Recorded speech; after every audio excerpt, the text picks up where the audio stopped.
السلام علیکم ورحمۃ اللہ وبرکاتہ۔ میں ہوں محمد رضوان اور آپ دیکھ رہے ہیں 7 منٹ لیکچر۔ آج کے اس لیکچر میں مناقب عمر بن عبدالعزیز کا دوسرا حصہ دیکھیں گے۔ حضرت عمر بن عبدالعزیز رحمہ اللہ نے صرف 3 سال تک حکومت کی ہے۔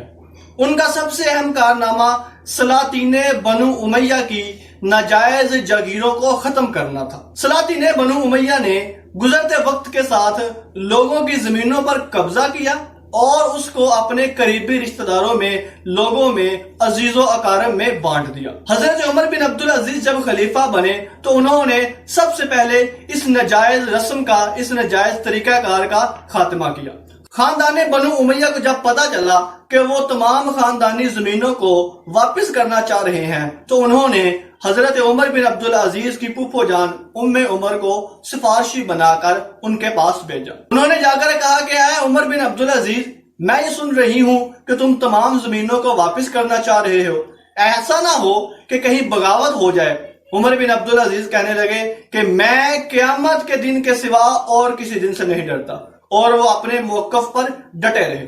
جب زمینوں کو واپس کرنے کا معاملہ آیا تو خود حضرت عمر بن عبدالعزیز کے قبضے میں بھی ایسی زمینیں تھی جو ان کو آباء و اجداد سے ملی تھی۔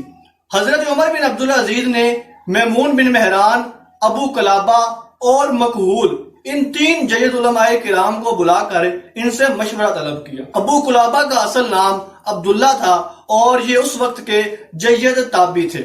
میمون بن مہران اس وقت کے سرکاری خزانے کے خزانچی تھے اور مکحول یہ بھی جید عالم دین تھے۔ ان تینوں نے جب مشورہ کیا تو مکحول نے تھوڑا دب کر جواب دیا۔ حضرت عمر بن عبدالعزیز نے میمون بن مہران کو کہا کہ تم ہی کچھ خدا لگتی کہو، تم ہی کچھ مجھے اچھی بات بتاؤ۔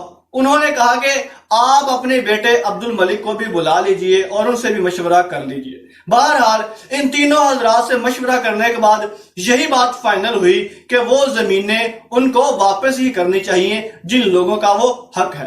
حضرت عمر بن عبدالعزیز کے قریبی مزاحم نام کے غلام تھے جن پر حضرت عمر بن عبدالعزیز کو بڑا بھروسہ تھا۔ آپ نے مزاحم سے پوچھا کہ ہاں تم کیا کہتے ہو؟ مزاحم کہنے لگا کہ آپ اپنی اولاد کا بھی تو کچھ سوچئے نا، آپ کے بعد ان کا کیا ہوگا؟ یہ سن کر عمر بن عبدالعزیز تھوڑا پریشان ہو گئے اور وہاں سے چلے گئے۔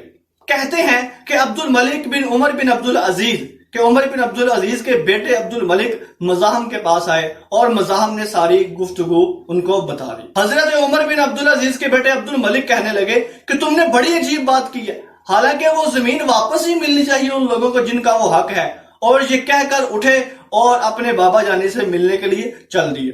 ظہر کی نماز کا وقت تھا جب عمر بن عبدالعزیز کے بیٹے عبد الملک ان کے پاس پہنچے۔ اسلام نے 3 اوقات ایسے بتائے ہیں کہ جن میں آپ کسی کے پاس بھی جائیں تو خاص طور پر آپ کو اجازت لینا ضروری ہوتا ہے۔ ویسے تو جب بھی کسی کے گھر جائیں تو اسلام نے مینرز بتائے ہوئے ہیں کہ گھر کو ناک کیا جائے، دروازہ ناک کیا جائے، یا کھانستے ہوئے یا پاؤں زمین پر مارتے ہوئے گھر والوں کو مطلع کرنا ضروری ہے۔ لیکن 3 اوقات ایسے ہیں جہاں پر خاص طور پر اجازت طلب کرنا مقصود ہے: فجر کی نماز سے پہلے، ظہر کی نماز کے بعد اور عشاء کی نماز کے بعد۔ یہ 3 اوقات خاص طور پر آرام کرنے کے ہوتے ہیں۔ ظہر کی نماز قیلولے کا وقت ہوتا ہے تو عبد الملک جب وہاں پر پہنچے تو حضرت عمر بن عبدالعزیز قیلولہ فرما رہے تھے۔ دروازے پر موجود سیکیورٹی گارڈ نے ان کو روکنے کی کوشش کی اور کہا کہ تم عمر بن عبدالعزیز کو 1 لمحہ تو آرام کرنے دو۔ عبد الملک کہنے لگے نہیں، مجھے جلدی ہے اور مجھے ابھی ملنا ہے۔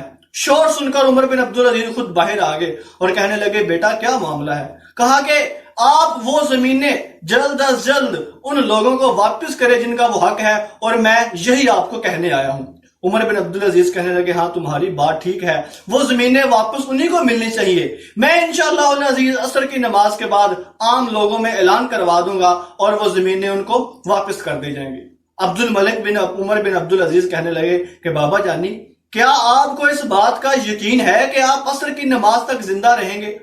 یہ بات سننے سے کہ حضرت عمر بن عبدالعزیز اور پریشان ہو گئے اور اسی وقت انہوں نے عام اعلان کروا دیا۔ سبھی لوگ اکٹھے ہوئے جامع مسجد میں اور عمر بن عبدالعزیز نے وہ تمام سندیں، وہ تمام رجسٹریاں، وہ جو ان کو زمینوں کی ملی ہوئی تھی، وہ لوگوں کے سامنے لے کر کہا کہ جو زمینیں ہمیں ہمارے آباء و اجداد نے دی تھیں، نہ تو وہ اس کو دینے کے حقدار تھے اور نہ ہم اس کو لینے کے حقدار تھے۔ وہ عام لوگوں کی زمینوں پر قبضہ کیا گیا تھا، لہٰذا میں عمر بن عبدالعزیز وہ تمام زمینیں ان کے اصل وارثوں تک پہنچاتا ہوں، اور تمام سندیں، تمام رجسٹریاں عمر بن عبدالعزیز نے کینچی کے ساتھ کاٹ کاٹ کر وہیں پر پھینک دی اور اصل وارثوں تک ان کا حق پہنچا دیا۔ حضرت عمر بن عبدالعزیز کا سب سے اہم کارنامہ ہی ان کی شہادت کا باعث بنا۔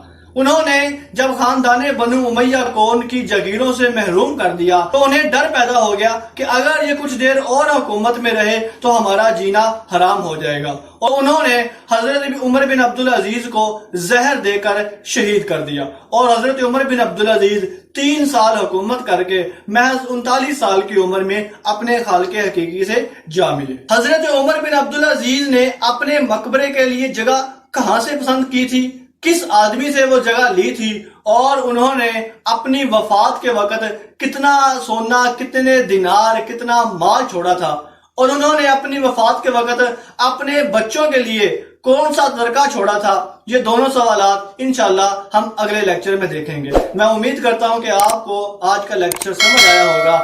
آپ کی سماعتوں کا بہت بہت شکریہ۔ اللہ حافظ و نصر۔